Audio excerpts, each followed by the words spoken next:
la cárcel del fin del mundo.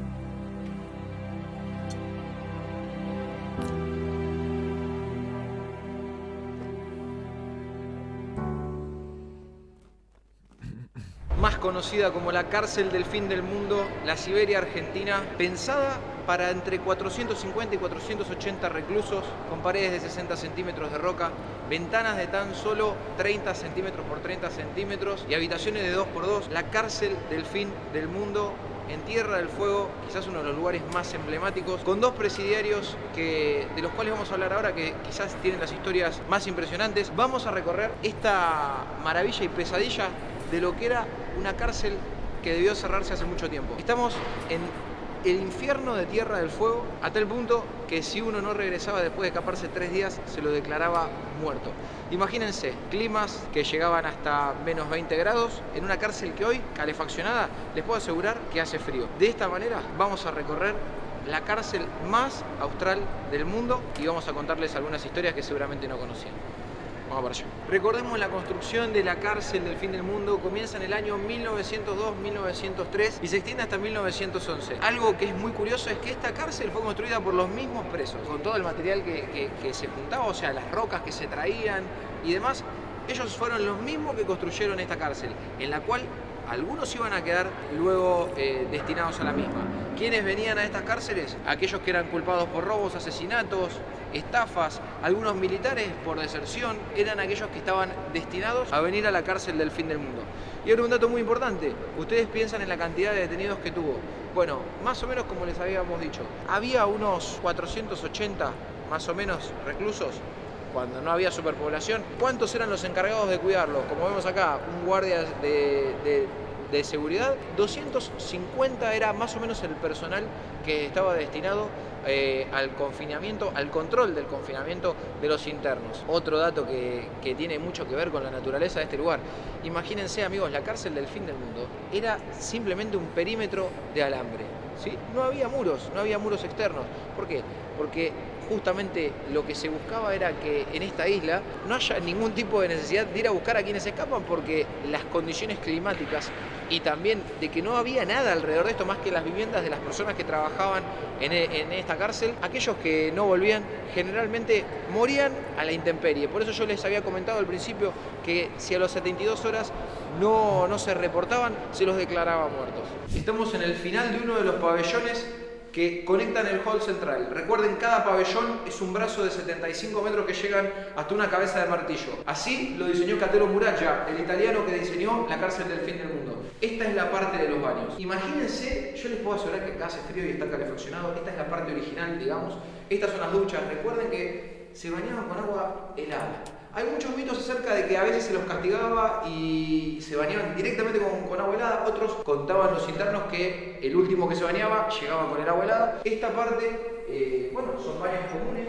Imagínense que no hay, obviamente, acá no hay ningún tipo de sanitario. Eran simplemente agujeros que daban con las cloacas. Y las duchas que acá las flores no están, puede que no haya estado nunca. Esta parte que nos vamos a encontrar ahora es bueno, está casi todo original, tuvo algunas modificaciones cerca de la Guerra de Malvinas porque las instalaciones fueron utilizadas y en estas partes, bueno, se pueden ver los lavamanos. Como les dije, este es el final de cada pabellón, estaba constituido de la misma manera. Y ahora se destrabó, ¿no? aparte, bueno, se pueden ver los lavamanos. Como les dije, este es el final de cada pabellón, estaba constituido de la misma manera. Y ahora, saliendo ya de la parte de los baños, nos va a conectar directamente con el pabellón, que vamos a ver ese pasillo al final que nos va a llevar al hall central, en el cual ustedes vieron la introducción del video. Si bien en 1902 ya había una cárcel militar en las Islas del Estado, esa cárcel, por un motín en 1902, decidió ser cerrada. ¿Por qué? Porque obviamente el clima y las inclemencias de ese lugar eran insoportables. Ahí comienza la construcción de esta cárcel, que va a ser llamada la cárcel del fin del mundo.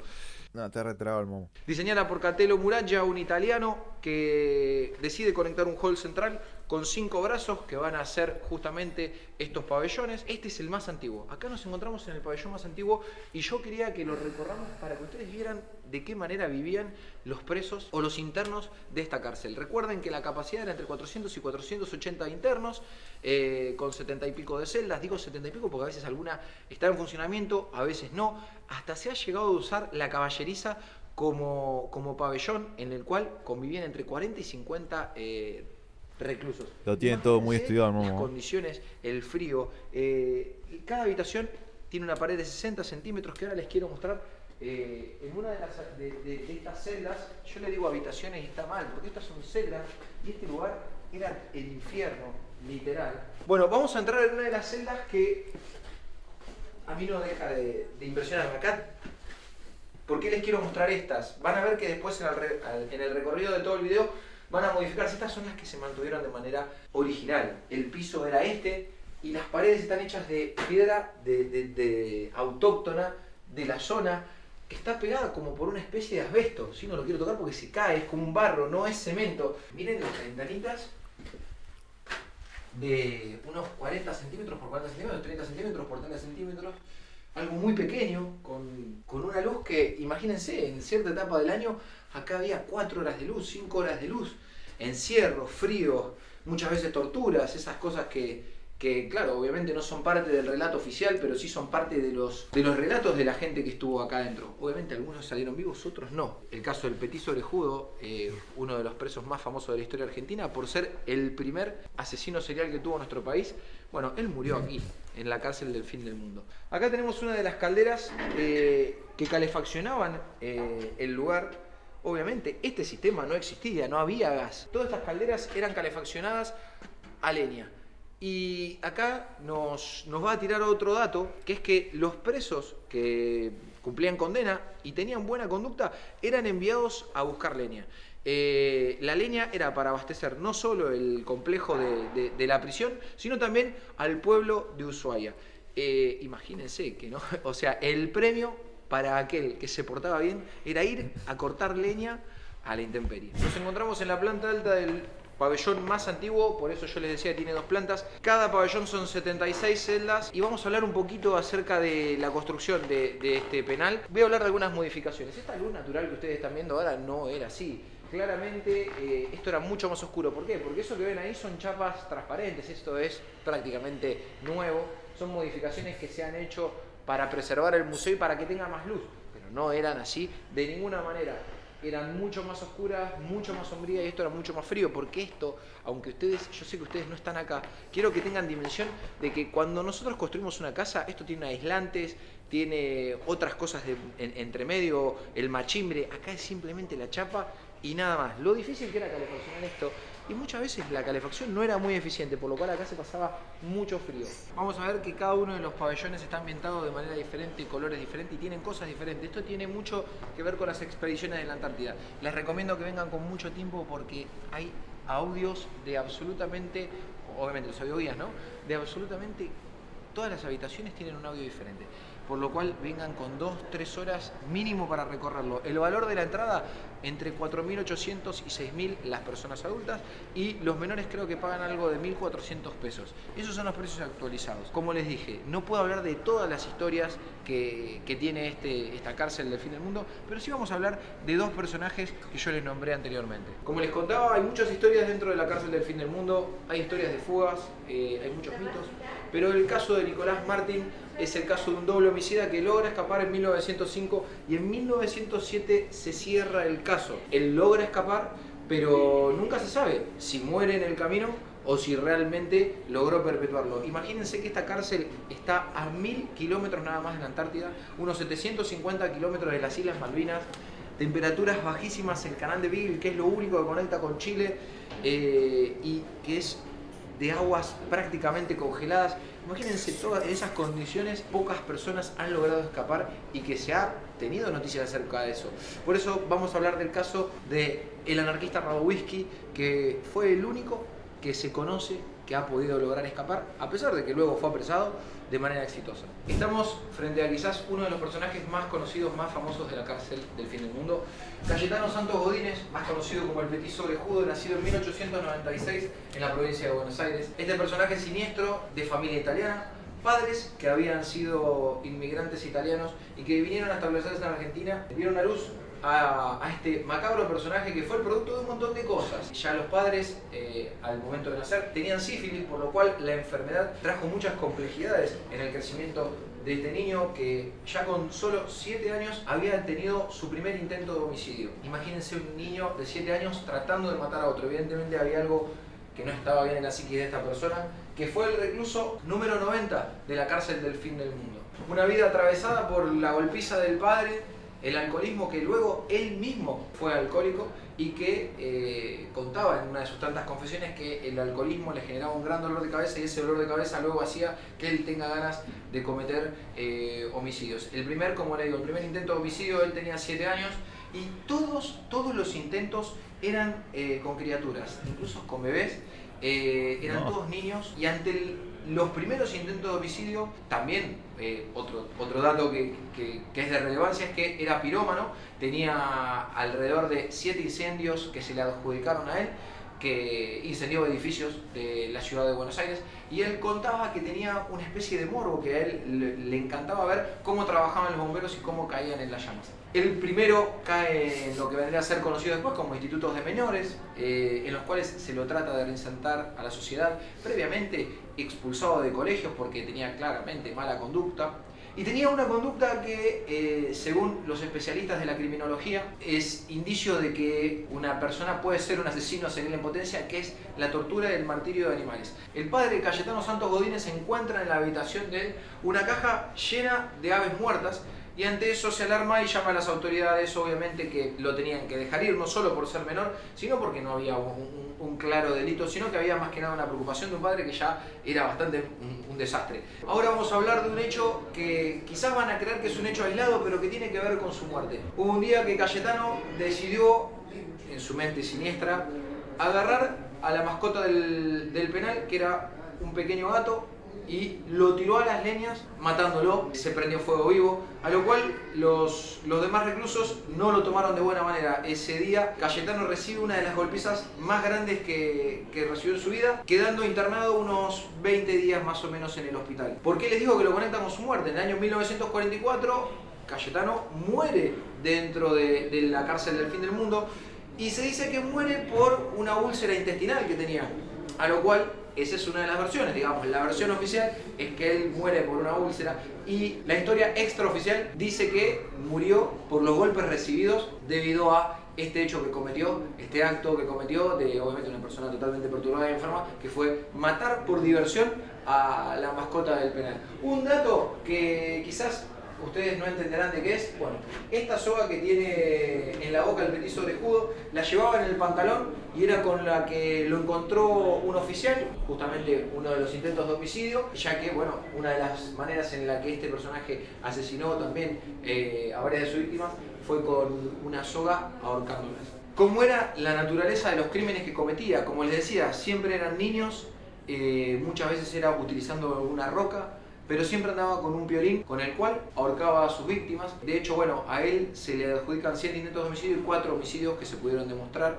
en el cual uno de ellos, él cuenta, luego cuando declara y se hace cargo de uno de los homicidios, que luego de matar a su víctima, la entierra, la tapa con latas, y la policía, cuando va al lugar del hecho a buscar obviamente los huesos, se había construido un edificio, por lo cual no se puede llegar a confirmar la muerte, pero sí él reconoce haber cometido esos homicidios. Parte de la teoría lombrosiana, si quieren estudiar acerca de César Lombroso, era un especialista de la criminología, en el cual, bueno, decía que los homicidas o los criminales tienen una contextura craneal y física determinada que ya hacía reconocer a una persona que era un criminal. O sea, algo totalmente arcaico, algo totalmente ridículo, pero según creían, en este caso, decían que la causa por la cual el Petiso Orejudo cometía todos los delitos era porque tenía orejas grandes. Entonces, ¿qué hicieron? Bueno,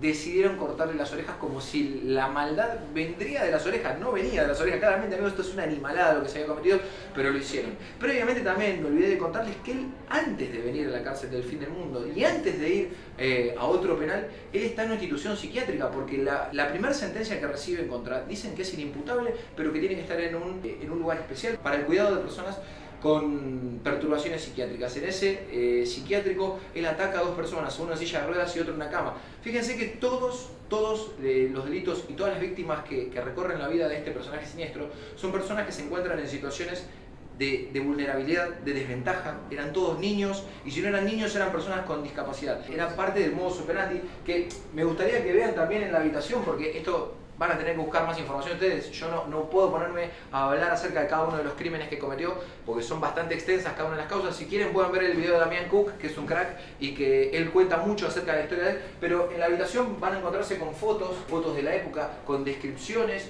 y más acerca de la historia de, bueno, una persona que fue, junto a Robledo Puch, los personajes más conocidos y siniestros de la historia, y bueno, es parte de la historia, y yo diría que es como la más icónica de la cárcel del fin del mundo. Aquí a mi izquierda tenemos varias fotos de lo que era el tren que transportaba a los reclusos hasta lo que hoy es una reserva natural. Como les dije, por buena conducta, los internos, los presos, tenían como el privilegio de salir a trabajar, de ir a echar madera para traerla, tanto que para el penal como también para la ciudad, que servía como calefacción. Aquí mismo, aquí cerca, también estaba la caldera que proveía de agua caliente a todas las casas que estaban cercanas a esta construcción, no solo a la cárcel. Otra historia que es muy relevante en esta cárcel es la de Radovisky. Radovisky es el famoso anarquista ruso, 1889-1891, no se sabe bien, en Stepanitz nace este personaje que va a cometer luego el homicidio de Ramón Falcón, el jefe de la policía. ¿Por qué decide Simón Radovisky cometer el homicidio de Ramón Falcón? En el mes de mayo, Ramón Falcón es el que toma la determinación de llevar a cabo una de las brutales represiones más impresionantes de lo que fue la Policía Federal contra los trabajadores en esa época. Meses después, luego de planearlo, el movimiento anarquista decide que sea Simón Radovisky quien, el día 14 de noviembre de 1909, le coloque debajo del carruaje a Ramón Falcón un explosivo. O sea, no es debajo, sino que se acerca, lo arroja y muere en el momento, no solo él, sino también su ayudante, quienes venían del entierro de justamente un comisario amigo de él. Simón Radovisky, en el momento que comete el delito, intenta escapar, y cuando se ve que está arrinconado y lo están por apresar, decide dispararse en el pecho con tanta mala suerte que no lo logra y es detenido. En esa época, el acto cometido por Radovisky era un acto de sedición. Por lo tanto, Radovisky iba a ser fusilado. Iba a haber un pelotón de fusilamiento que iba a acabar con su vida. ¿Qué es lo que sucede?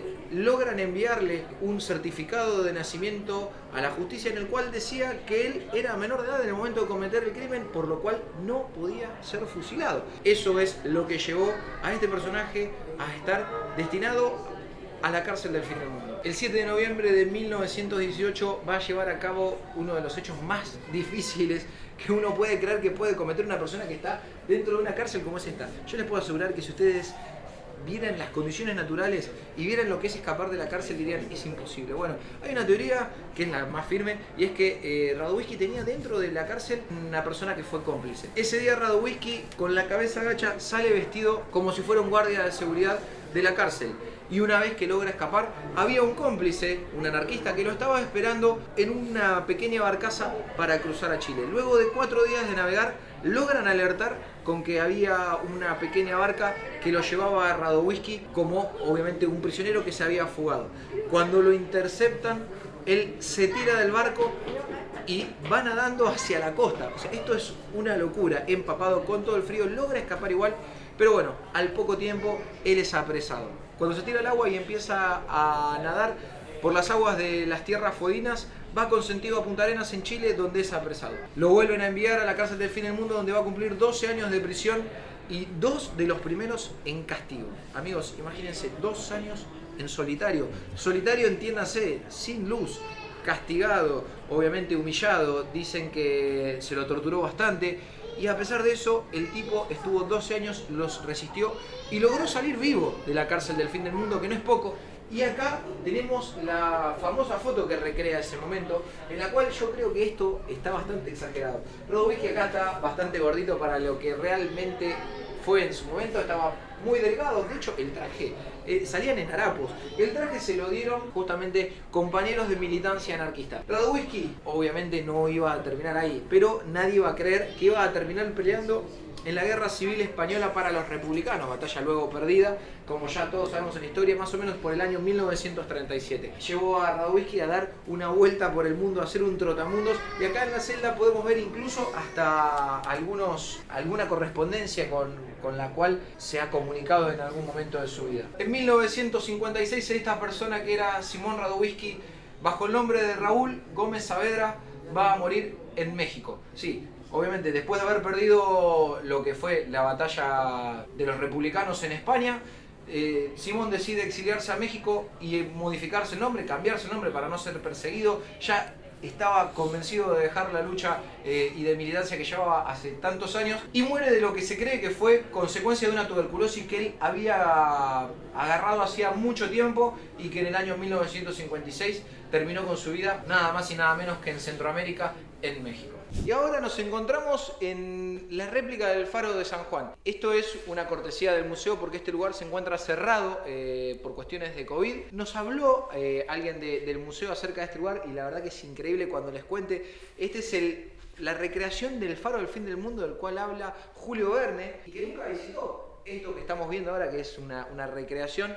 Se encontraba... Era el faro más austral del mundo y se encontraba en este pequeño estrecho que van a ver acá. Esto está en la isla de los Estados, más al sur incluso que Ushuaia, y estaba dentro de lo que era el estrecho de San Juan, como le dicen los franceses, creo que es San Juan, que es San Juan. Y bueno, hay fotos originales de 1896, el faro se construyó en 1884 y era el faro más austral del mundo. Algo que quería mostrarles era que justamente se hizo el rescate de lo que vendría a ser la columna principal, por así decirlo, el mástil principal, este es el original, y esta era la cúpula que se encontraba en la parte superior. Se trajo directamente de la isla de los Estados. Y otra cosa que nos marcaron, que está muy buena, que todos los restos que van a ver acá son todos restos que estaban debajo del faro, incluso las maderas originales, y todas se encontraban, todos estos eran objetos que se encontraban debajo. Incluso pueden ver huesos de animales y maderas que, amigos, tienen más de 100 años. En la habitación del múltiple homicida conocido como el Místico, quiero contarles cuál era el objetivo de esta cárcel. Si bien antes había una colonia de prisioneros, que no era justamente esta cárcel, sino que era una colonia de mujeres y una colonia de hombres, tenía varios significados la construcción de la cárcel del fin del mundo. Uno era para establecer la soberanía argentina y poder de esta manera perpetuarla. ¿Qué quiere decir esto? Era necesario empezar a poblar este lugar porque ya se sabía que toda esta zona en algún momento iba a ser querida, tanto por Chile como obviamente por otras potencias colonizadoras. Eso por un lado. Por el otro, lo que se buscó era lo mismo que hizo Inglaterra con Australia, que era llevar a todos aquellos presos peligrosos o todos aquellos presos políticos, o todo aquello que se quería que también sea como una especie de castigo ejemplificador, se los mandó a una isla. Claro, imagínense, los ingleses lo hicieron en Australia, pero en Australia las condiciones climáticas ni siquiera eran estas.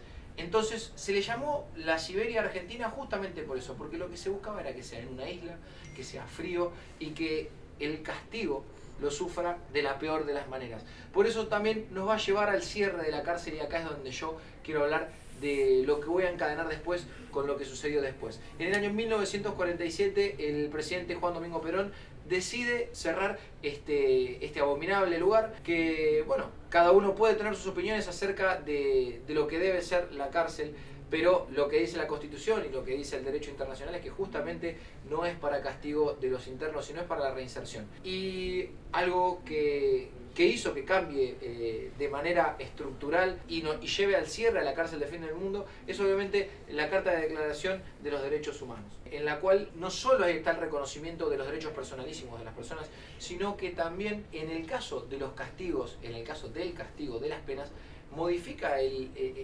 filosóficamente lo que vendría a ser, qué es lo que se buscaba, que ya no era el castigo físico, el hecho de que el criminal sufra, sino que pueda reinsertarse en la sociedad. Y una de esas características era que para que eso suceda debía estar cerca de donde él creció, de donde se desarrolló. Y Tierra del Fuego justamente se traía prisioneros de todo el país a cumplir condenas en la parte más austral de este país. El cierre de la cárcel es en el año 1947, eso no fue del todo cierto, o sea, esa fue la historia oficial. En el año 1960, bajo la presidencia de Frondizi, se siguieron enviando detenidos, prisioneros políticos básicamente. Fueron 34 los enviados, a los cuales luego se suman 11, dándonos un total de 45 personas que estuvieron 102 días en esta cárcel, que no estaba preparada. Recuerden que la cárcel ya se había cerrado. 13 años de abandono hacen que este lugar sea obviamente inhabitable y pertenecía a la Armada. Entonces se le solicita el favor de poder ambientar este lugar, por lo menos uno de los pabellones, creo que es el pabellón número 3, en el cual van a mandar a estos prisioneros, que son prisioneros políticos, de los cuales estuvieron vivos hasta el año 2015-2016, 3 de ellos que cuentan estos relatos. Se los envió aquí y se enviaron guardias, se hicieron remodelaciones para poder ambientar el lugar.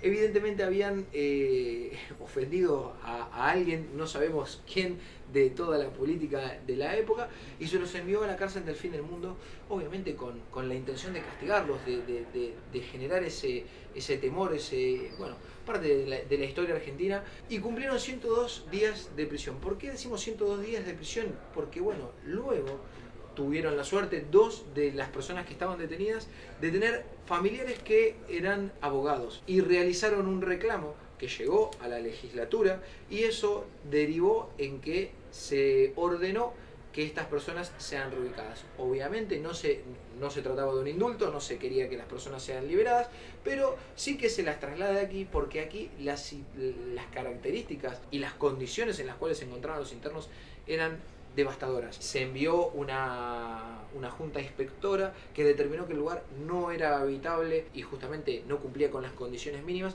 y luego fueron enviados a diferentes penales en los cuales terminaron de cumplir su condena. Pueden encontrar una o varias notas acerca de esto en internet, con relatos muy crudos, algunos contando que pasaban días enteros a oscuridad, donde había cierta especie de tortura, tanto física como psicológica, donde se seguían bañando con agua helada, donde recién la calefacción no fue instalada apenas ellos llegaron, sino que se instaló un tiempo después. Y bueno, esa es parte de esta historia que tanto no se cuenta de la cárcel del fin del mundo, que todos creen que se terminó en 1947, pero la verdad es que siguió muchos años más. Si hay algo que me gustan a mí de todos los relatos y de la historia, son los mitos. Y ahora voy a mostrarles un mito que ni yo sabía y que me lo marcaron y que pasaba desapercibido. Dicen que en estos lugares uno de los castigos era meter en solitario a las personas. Ustedes miren lo que es esto, ¿no? O sea, de casualidad entra uno parado, entonces lo dejaban en esta posición, cerraban la puerta y se acabó. O sea, llegando al final del video, vamos a mostrarles esta máquina que se encuentra en el patio de la cárcel. Nos contaba gente del museo que esta máquina fue utilizada poco porque ya vino con un defecto en la caldera, se usó muy poco. Pero este tren estaba pensado para transportar materiales, simplemente eso. Pueden ver que este vagón que está acá, obviamente es un vagón que está techado con vidrio, evidentemente es para llevar personas. Bueno, nunca se utilizó. Este vagón que está acá fue construido para una supuesta visita que iba a realizar el presidente Juan Domingo Perón a la isla, y nunca se realizó, por lo cual el vagón nunca fue utilizado. Y un dato de color, que recuérdenlo, los presos no viajaban en vagones similares a este, porque viajaban a la intemperie, incluso a veces lo hacían caminando. Por lo tanto, con respecto a eso, no sé si es mito o no, pero viajaban a la intemperie. Con respecto a este tema de la intemperie y al tema del frío, hubo una persona que me dijo, acá hay que terminar con el mito acerca de que andaban en bolas, por así decirlo, ¿no? Y hay fotos que lo documentan, que es cierto que en invierno, hay fotos que se las pueden ver, las personas usaban calzoncillos largos, pantalones, remeras largas, saco sobre todo, y se les permitía tener ponchos. O sea, estaban muy abrigadas las personas acá, y hay fotos que avalan esta teoría. Obviamente con todo eso incluso vos vas a pasar frío igual, porque esto era el infierno. pero no era que tampoco se les daba ropa. Imagínense que también una persona en esa situación era muy poco probable que sobreviva o que las enfermedades los terminen matando y que, bueno, uno en su cabeza ve las fotos, ve las imágenes, los uniformes a raya y ¿a qué lo remonta? A los campos de concentración nazis, a los fríos que padecían en los campos de concentración. Esto no era un campo de concentración, era una cárcel con unas condiciones mucho mejores que las de un campo de concentración y la comparación es bastante odiosa, pero ¿qué es lo que yo digo? El tema del frío. El tema del frío acá es extremo. Muchos de los campos, incluso como pueden haber visto en Auschwitz cuando hice el blog, el frío era extremo. Ahora sí, llegamos al final de este blog. Desde la cárcel del fin del mundo, la cárcel más austral, un lugar que yo quería conocer, que se encuentra en Argentina, en Tierra del Fuego, más precisamente en Ushuaia, más allá de ser una experiencia muy linda y que van a aprender muchísimo, y más allá de las opiniones personales que puede tener cada uno, les puedo asegurar que es un lugar muy triste, en el cual cuando uno realmente entra en un calabozo, se sienta y se queda un rato y siente el frío y siente lo peor que le puede pasar a un ser humano, que es la pérdida de libertad, ahí realmente se da cuenta de la tristeza. Y como siempre les digo, amigos, piensen que cuáles son las penas más graves de todas, son las de prisión perpetua. Ni siquiera les diría la pena de muerte, porque la pena de muerte hasta muchos han sentido liberación en el momento de recibir la condena, pero la pérdida de libertad, eso es una de las peores cosas que se le puede hacer al ser humano, y por algo, justamente las penas en el Código Penal se trata de pérdida de tiempo, de que a uno le quitan la libertad, le quitan muchos derechos, le quitan muchos privilegios, pierden años de su vida. Por eso siempre recalco, tanto en mis streams como en mi contenido, que lo principal en todo, en la vida, es ser buena persona. Cuando uno es buena persona, todo lo que viene después es totalmente innecesario. ¿A qué voy? Que si uno es buena persona no tiene por qué terminar en un lugar como este. ¿Hay injusticias? ¿Hay gente que ha terminado acá de manera injusta? Sí, sin duda. No es la gran mayoría. El sistema muchas veces no funciona. Uy, no lo puedo creer. ¿Que existen las injusticias? Las existen. Porque obviamente la palabra existe y hemos visto un montón de casos. Y ha habido gente que siendo inocente ha terminado presa de una condena, presa de la decisión de una persona o de varias personas, o simplemente de que la justicia no cumple bien su función. De todas maneras, estos lugares están buenos para recordar todo eso. Como siempre les digo, tratar de ser buenas personas, de tener buena conducta, poner el amor al prójimo por delante de todo. Y sobre todo para el crecimiento personal y tratar de no terminar en lugares como este. Espero que les haya gustado el vlog, que le tiren un like, que se suscriban al canal y bueno, nada, espero que les haya gustado porque llevó mucho trabajo, muchos días de grabación. Este es el final del viaje, así que muchas gracias Tierra del Fuego, muchas gracias Ushuaia y muchas gracias Argentina, el país más lindo del mundo. Nos vemos.